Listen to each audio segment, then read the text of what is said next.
कि हमें ठगा गया है। मुख्यमंत्री जी हों या मुख्यमंत्री जी के पदाधिकारी हों, हमारे बक्सर के लोगों को इन्होंने ठगने का काम किया। कहाँ गए हमारे सांसद महोदय? उन्होंने कहा कि हमको सांसद बनाइए और हम तुरंत सारा कुछ हम जानते हैं कैसे होता है, हम पूरा कर देंगे। और सांसद बनने के बाद बक्सर से गायब हैं, भोज खाने आते हैं, बक्सर की विकास की चर्चा नहीं करते। जो डबल इंजन की सरकार है, डबल इंजन जिसका फेल है, दोनों इंजन जिसका फेल हो, और वो हमारे बक्सर को ठग रहा हो, तो हम कब तक ये बर्दाश्त करेंगे? इस डबल इंजन की 20 साल की सरकार में एक कॉलेज हम अपने बक्सर को नहीं दे पाए, तो हम तो कहेंगे कि राम के नाम पर कब तक वोट मांगेंगे? हम तो हाथ फैला के अपने नाम के लिए मांग रहे हैं। भाई आप राम को मानने वाले हो, हम भीम को मानने वाले हैं, लेकिन हम अपने बच्चों के लिए मांगते हैं कि ठीक है, राम के नाम पर भी तो कुछ दे दो हमारे बक्सर। मुख्यमंत्री जी ने बक्सर के साथ झूठा वादा क्यों किया? बक्सर को झूठ का पुलिंदा क्यों दिया? बक्सर को विकास का कोई भी लाभ क्यों नहीं मिला? हम इस पर श्वेत पत्र जारी करेंगे अगले में कि मुख्यमंत्री ने बक्सर के साथ क्या क्या झूठ बोला। पिछले दिनों मुख्यमंत्री नीतीश कुमार की बक्सर यात्रा के दौरान जो घोषणाएं की गई हैं, वह घोषणाएं धरातल पर नहीं उतरने वाली। मुख्यमंत्री के साथ साथ यहां के अधिकारियों ने भी जनता को ठगा है। यहां 2012 से आर्सेनिक मुक्त जल देने के लिए जो संयंत्र स्थापित किया गया था, 2025 में भी वह पूरा नहीं हुआ है। मुख्यमंत्री ने जो भी घोषणाएं की हैं वह केवल दिखावा है और जनता को उससे कोई लाभ नहीं मिलेगा। मुख्यमंत्री के साथ साथ अधिकारियों ने भी जनता से झूठ बोला है। बहुजन समाज पार्टी उन सभी योजनाओं को लेकर श्वेत पत्र जारी करेगी और मुख्यमंत्री की घोषणाएं क्यों पूरी नहीं हुई, इस पर सवाल करेगी। यह कहना है बहुजन समाज पार्टी के प्रदेश प्रभारी अनिल कुमार का। वह बक्सर में पत्रकारों को संबोधित करते हुए बोल रहे थे। उन्होंने कहा कि पक्ष एवं विपक्ष दोनों जनता की भलाई के लिए कुछ भी नहीं कर रहे। विपक्ष के लोगों ने कहा कि उन्हें सत्ता मिले तो वह जनता के लिए बहुत कुछ करके दिखाएंगे, लेकिन आज सांसद सुधाकर सिंह लापता हैं। जनता के विकास के लिए किसी भी योजना का उद्घाटन और शिलान्यास करते वह दिखाई नहीं देते। विधायकों का भी यही हाल है। उन्होंने कहा कि राम की शिक्षा स्थली कहे जाने वाले बक्सर में एक भी ऐसा कॉलेज नहीं है जहां सभी विषयों की पढ़ाई हो सके।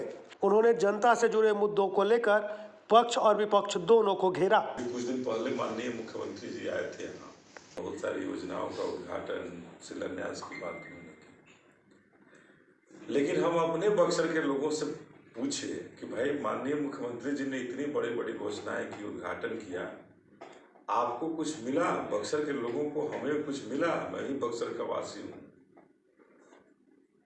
लेकिन तमाम बक्सर के इलाकों में घुसने के बाद, घूमने के बाद ऐसा लगा कि हमें ठगा गया है। मुख्यमंत्री जी हों या मुख्यमंत्री जी के पदाधिकारी हों, हमारे बक्सर के लोगों को इन्होंने ठगने का काम किया। आर्सेनिक युक्त पानी देने की वादा ये आज का है, 2012 में आपने घोषणा की थी और 2025 में भी आप उसकी पूर्ति नहीं कर पाए। अब इस डबल इंजन की सरकार को कितना समय चाहिए? डबल इंजन सरकार को और कितना टाइम चाहिए? 2012 में आके आपने कहा कि बक्सर के लोगों का, यहाँ के पानी का ये खराब है जिससे बीमारियां यहाँ फैल रही है, हम आर्सेनिक युक्त पानी देंगे, और 2025 में भी आप उसको नहीं दे पाए। ऐसे ही आके आप उद्घाटन करके चले जा रहे हैं। ये क्या तमाशा है? आप कब तक हमको ठगेंगे? बक्सर में बाईपास बनाने की बात हुई, हमारे यहाँ के विधायक हों, यहाँ के सांसद हों, विपक्ष वाले भी हैं, उन्होंने भी कहा कि हम तो एक बार सत्ता दीजिए, बनाइए, विधायक बनाइए, सांसद चुन दीजिए, हम तुरंत इन सारी कामों को कर देंगे। लेकिन अब समय हो गया, 6 महीने से ज़्यादा सांसद को हो गया, न किसी जगह उनका शिलान्यास कहीं शिलान्यास कर पाए, न कहीं उद्घाटन की बात हुई किसी। आज तक बक्सर पे जो इटाड़ी गुमटी पर रेलवे ब्रिज बन रहा है, चौसा में बन रहा है, कब बनेगा? कहाँ गए हमारे सांसद महोदय? उन्होंने कहा कि हमको सांसद बनाइए और हम तुरंत सारा कुछ हम जानते हैं कैसे होता है, हम पूरा कर देंगे। और सांसद बनने के बाद बक्सर से गायब हैं, भोज खाने आते हैं, बक्सर की विकास की चर्चा नहीं करते। हम कहना चाहते हैं कि आखिर पक्ष जो कहता है, जो डबल इंजन की सरकार है, डबल इंजन जिसका फेल है, दोनों इंजन जिसका फेल हो, और वो हमारे बक्सर को ठग रहा हो, तो हम कब तक ये बर्दाश्त करेंगे? पूछना चाहते हैं कि प्रधानमंत्री आवास योजना से जो हमारे लोगों को जमीनहीन जो थे, जिनके पास जमीन नहीं थी, उन्हें जो आवास मिलना था, क्यों नहीं मिला? मुख्यमंत्री ने जो 3 डिसमिल जमीन देने की बात की, वो 3 डिसमिल जमीन क्यों नहीं मिला? यहाँ के जो दलित छात्रों के रहने के लिए जो छात्रावास था, उस छात्रावास को खाली कराने की बात क्यों हो रही है? दलित छात्रों का छात्रवृत्ति क्यों बंद हो गई? हमारे बक्सर के लिए, बक्सर के तमाम प्रखंडों से आज तक कोई बस की सेवा सरकार नहीं शुरू कर पाई। क्यों नहीं शुरू हो पा रहा है? आज तक बक्सर के प्रखंडों को जोड़ने के लिए, बक्सर शहर से उन प्रखंडों को जोड़ने के लिए कोई योजना नहीं है। तो हमारे मुख्यमंत्री आते हैं बक्सर में और घोषणाएं करके चले जाते हैं। क्या ये नहीं हो सकता है कि हम प्रखंडों से जोड़ दें जिला के हेडक्वार्टर को? उसके लिए कोई ट्रांसपोर्ट की सुविधा नहीं है हमारे बक्सर में।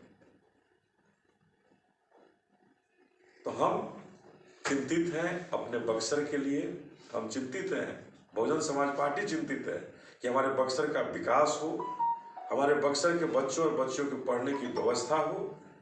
जब राम की शिक्षा स्थली कही जाती है इस बक्सर को, मैं नहीं जानता हूं, लेकिन लोग बोलते हैं कि राम की शिक्षा स्थली नहीं है बक्सर। और उस शिक्षा स्थली में एक कॉलेज, इस डबल इंजन की 20 साल की सरकार में एक कॉलेज हम अपने बक्सर को नहीं दे पाए। तो हम तो कहेंगे कि राम के नाम पर कब तक वोट मांगेंगे हम? अरे राम के नाम पर कुछ तो दे दो बक्सर को। हम तो हाथ फैला के अपने नाम के लिए मांग रहे, भाई आप राम को मानने वाले हो, हम भीम को मानने वाले हैं, लेकिन हम अपने बच्चों के लिए मांगते हैं कि ठीक है, राम के नाम पर भी तो कुछ दे दो हमारे बक्सर को।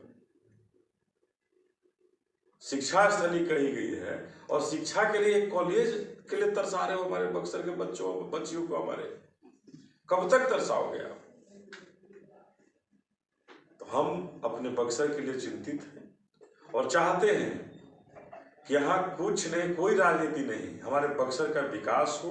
और बक्सर के विकास के लिए जो दल रहेगा उसके साथ बहुजन समाज पार्टी कंधे से कंधे मिलाकर चलने का काम करेगी। लेकिन बक्सर का विकास नहीं हो, केवल दिखावा हो, आगे बड़ी बड़ी बातें करके चल जाए, ये बक्सर बर्दाश्त नहीं करेगा।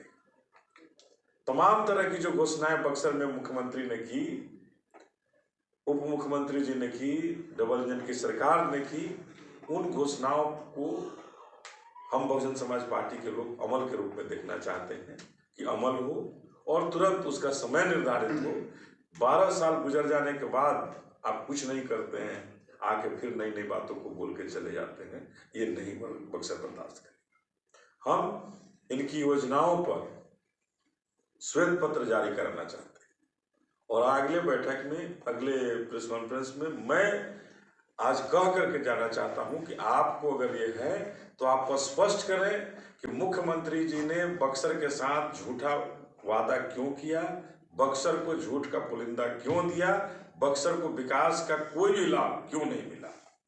हम इस पर श्वेत पत्र जारी करेंगे अगले में कि मुख्यमंत्री ने बक्सर के साथ क्या क्या झूठ बोला। बक्सर